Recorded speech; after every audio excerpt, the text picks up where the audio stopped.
4 games to go then. What's the aim from here on in? Obviously, we're still trying to sort of work out the identity of what we want to go forward with next season. It's trying to find the balance of making sure we stay up, but at the same time progressing with the style of play we want to do.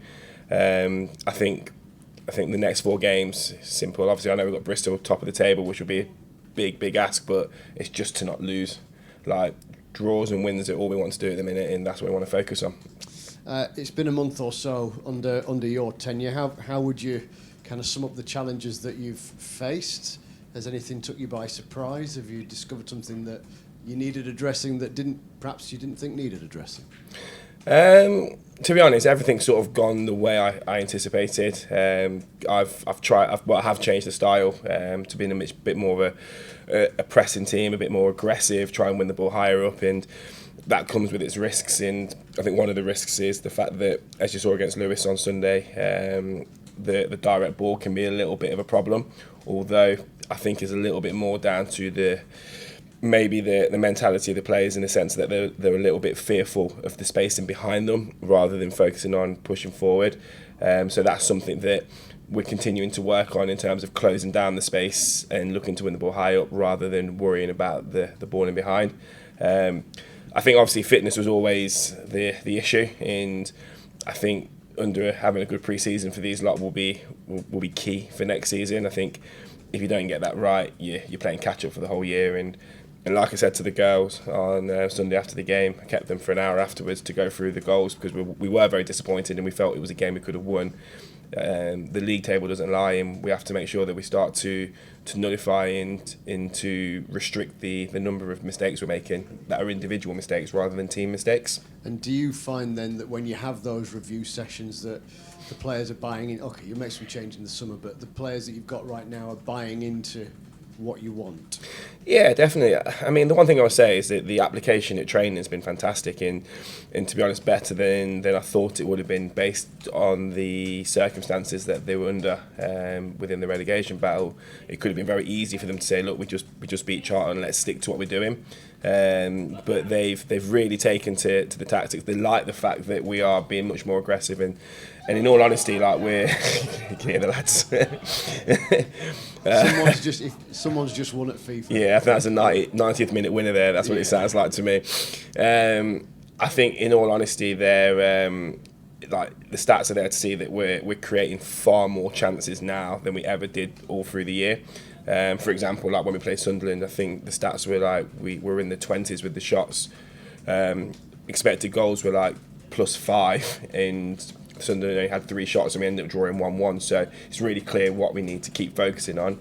But that only happens because the girls are brought into it, because they're finding the positions, they're creating the chances. But that's because they're brought into what we want to do, and we've just got to keep working on it, to be honest. You mentioned there about the summer and planning, etc. Obviously, we speak to Paul Heckingbottom quite a bit about the summer and planning and all that kind of thing.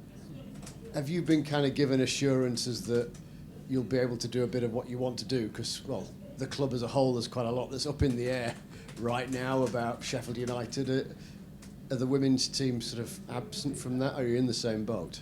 No, I think like any manager, like, obviously I'm always going to have a wish list, and my wish list is probably always going to be far more than what, like, obviously the parameters are. But like, my job is to obviously work within the parameters of the club and do it the most efficient and best way. And we have spoken about next season, and we have identified where we want to improve on the pitch. And the job now is to make sure we find the right person.